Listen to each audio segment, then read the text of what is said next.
Hello guys, வணக்கம் and welcome back to சிறப்பு media 2.0. நான் உங்கள் உதய். இந்த வீடியோவில் நம்ம இதை பற்றி பார்க்க போகிறோம் அப்படின்னு பார்த்தீங்கன்னா, பிக் பாஸ் சீசன் 9 12வது வாரத்துக்கான கடைசி நாள் ஓட்டிங் முடிவுகளை தான் இந்த வீடியோவில் முழுசாக பார்க்க போகிறோம். ஏகப்பட்ட மாற்றங்கள் வந்து நடந்திருக்கு. ஸோ அதெல்லாம் என்ன அப்படிங்கிறத ஒன் பை ஒன்னாக வந்து பார்த்துருவோமா?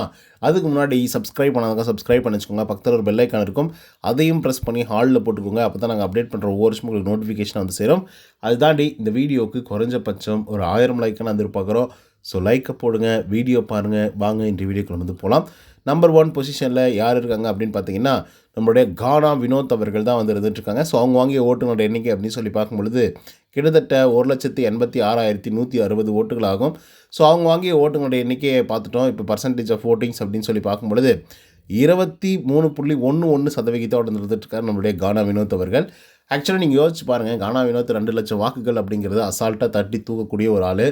ஆனால் இந்த வாரத்தை பொறுத்தவரையிலும் ரொம்ப குறைவான வாக்குகள் வந்து வாங்கியிருக்கார் இதுக்கு முன்னாடி வாரத்தை விட. ஏன்னா 2.5 லட்சம் 2.25 லட்சம் அப்படிங்கிறது அசால்ட்டாக வாங்குற ஆள் 2 லட்சம் கூட தாண்டல அப்படிங்கிறது தான் நிதர்சனமான உண்மை. அதுக்கான காரணம் என்ன அப்படிங்கிறத கமெண்ட்ஸில் சொல்லுங்கள். 2வது இடத்துல திவ்யா கணேஷ் இருக்காங்க. 1,26,165 ஓட்டுகளாகும். அண்ட் பர்சன்டேஜ் ஆஃப் ஓட்டிங்ஸ் அப்படின்னு சொல்லி பார்க்கும்பொழுது 15.66% இருந்துட்டுருக்காங்க நம்மளுடைய திவ்யா கணேஷ் அவர்கள்.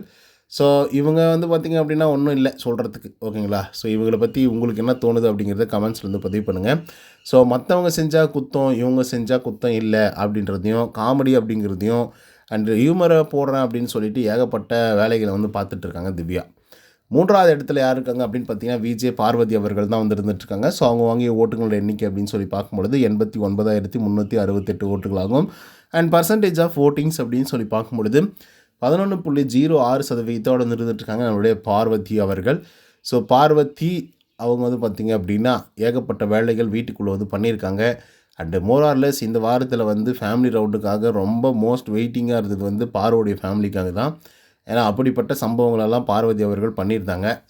பட் அவங்க எதிர்பார்த்த மாதிரியும் நம்ம எதிர்பார்த்த மாதிரியும் எதுவுமே வந்து நடக்கலை அப்படின்னு தான் வந்து சொல்லணும். 4வது இடத்துல கனி திரு அவர்கள் இருந்திருக்காங்க. ஸோ அவங்க வாங்கிய ஓட்டுகளோட எண்ணிக்கை அப்படின்னு சொல்லி பார்க்கும்பொழுது 69,867 ஓட்டுகளாகும். அண்ட் பர்சன்டேஜ் ஆஃப் ஓட்டிங்ஸ் அப்படின்னு சொல்லி பார்க்கும்பொழுது 8.67% இருந்துட்டுருக்காங்க நம்மளுடைய கனி திரு அவர்கள். ஸோ இவங்களை பற்றி சொல்கிறதுக்கு ஒன்றும் இல்லை. 8வது இடத்துல ஆரம்பித்து டக்கு டக்கு டக்கு டக்குன்னு அப்படியே முன்னேறி அப்புறம் 4வது இடத்துக்கு வந்தாங்களா அப்படின்னு சொல்லி கேட்டிங்கன்னா கிடையாது. 8வதுலேருந்து அப்படியே டேரெக்ட் 4வதுக்கு வந்தாங்க. அது ஏன், எதுக்கு, எப்போ, எப்படி அப்படின்றது புரியவே இல்லை.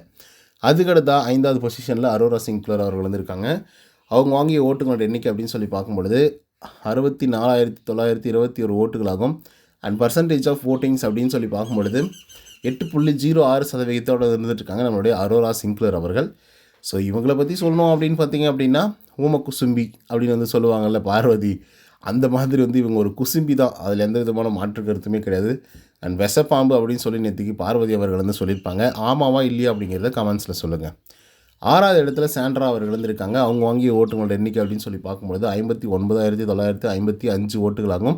அண்ட் பர்சன்டேஜ் ஆஃப் ஓட்டிங்ஸ் அப்படின்னு சொல்லி பார்க்கும்பொழுது 7.44% இருந்துகிட்ருக்காங்க நம்மளுடைய சாண்ட்ரா அவர்கள். ஸோ இவங்களை பற்றி சொல்லணும் அப்படின்னு பார்த்தீங்க அப்படின்னா, அழகாக சூப்பராக விளையாட வேண்டிய ஒரு ஆள். கடைசியாக வந்து பார்த்திங்க அப்படின்னா மொக்கையாக வாங்கி தேவையில்லாத சில விஷயத்தெல்லாம் இமேஜின் பண்ணி அவங்க தலை மேலே அவங்களே மண்ணள்ளி கொட்டிக்கிட்டாங்க. அதுக்கடுத்து 7வது இடத்துல விக்ரம் அவர்கள். ஸோ அவங்க வாங்கிய ஓட்டுகளோட எண்ணிக்கை 55,777 ஓட்டுகளாகும். அண்ட் பர்சன்டேஜ் ஆஃப் ஓட்டிங்ஸ் அப்படின்னு சொல்லி பார்க்கும்பொழுது 6.92% இருந்துகிட்ருக்காங்க நம்மளுடைய விக்கல்ஸ் விக்ரம் அவர்கள். ஸோ இவரோட நிலைமை இப்படி ஆகும் அப்படின்னு சொல்லி நான் நிஜமாக எதிர்பார்க்கவே இல்லை. டாப் 5க்குள்ளே வரதுக்கான வாய்ப்புகளே இல்லை போல். ஏன்னா அப்படிப்பட்ட சம்பவம் தான் இப்போதைக்கு விக்ரம் ஃபேன்ஸ் எல்லாம் வந்து பண்ணிகிட்ருக்காங்க. ஏன் அப்படின்னா குறைவான வாக்குகளை வாங்கி குவிச்சிட்ருக்காங்க. ஸோ அதுக்கடுத்த 8வது பொசிஷனில் சபரி அவர்கள் இருந்திருக்காங்க. அவங்க வாங்கிய ஓட்டுகளோட எண்ணிக்கை அப்படின்னு சொல்லி பார்க்கும்பொழுது 53,731 ஓட்டுகளாகும். அண்ட் பர்சன்டேஜ் ஆஃப் ஓட்டிங்ஸ் அப்படின்னு சொல்லி பார்க்கும்பொழுது 6.67% இருந்துகிட்ருக்காங்க நம்மளுடைய சபரி அவர்கள். ஸோ இவர் வந்து பார்த்திங்க அப்படின்னா அந்த வீட்டுக்குள்ளே எதுக்காக இருக்கார், ஏன் இருக்கார் அப்படின்னு சொல்லி பல நேரங்களில் பல கேள்விகள் வந்து எழுப்பலாம். ஏன்னா அப்படிப்பட்ட வேலைகளை தான் வந்து பண்ணிகிட்ருக்காங்க. பட் குட் ஆர்ட் பர்சன் அப்படின்னு வந்து சொல்லுவாங்கள்ல, ஒரு நல்ல இதய மனிதன் அப்படின்னு சொல்லி. ஸோ அந்த மாதிரி வேணால் சபரி அவர்களுக்கு ஒரு அவார்டை கொடுத்து வெளியே அனுப்பலாம். 9வது இடத்துல அமித் அவர்கள் இருந்திருக்காங்க. அவங்க வாங்கிய ஓட்டுகளோட எண்ணிக்கை அப்படின்னு சொல்லி பார்க்கும்பொழுது 52,327 ஓட்டுகளாகும். அண்ட் பர்சன்டேஜ் ஆஃப் ஓட்டிங்ஸ் அப்படின்னு சொல்லி பார்க்கும்பொழுது 6.5% இருந்துகிட்ருக்காங்க நம்மளுடைய அமித் பார்கவ் அவர்கள். ஸோ இவரை பற்றி சொல்லணும் அப்படின்னா நல்ல மனிதராக இருக்கிறார், ஜென்டில்மேனாக இருக்கிறார், அது மட்டுமே போதுமா இந்த ஷோவுக்கு அப்படின்னு சொல்லி கேள்வி கேட்குற அளவுக்கு இருக்கிறார். ஸோ அதனால் எவிக்ட் ஆகவும் போகிறார். அதுக்கடுத்து ஃபைனலி இந்த one and only 10th position இருக்கிறது சுபிக்ஷா அவர்கள் வந்து இருக்காங்க. ஸோ அவங்க வாங்கிய ஓட்டுகளோட எண்ணிக்கை அப்படின்னு சொல்லி பார்க்கும்பொழுது 47,344 ஓட்டுகளாகும். அண்ட் பர்சன்டேஜ் ஆஃப் ஓட்டிங்ஸ் அப்படின்னு சொல்லி பார்க்கும்பொழுது 5.88% இருக்காங்க நம்மளுடைய சுபிக்ஷா அவர்கள். ஸோ சுபிக்ஷாவை பொறுத்தவரையிலையும் நல்ல ஒரு வாக்குகள் வாங்கினாங்க, நல்ல ஒரு விளையாட்டு விளையாடினாங்க அப்படின்னு சொல்லி ஒன்றும் சொல்கிறதுக்கு இல்லை. ஓகேவா, அவ்வளோதான்.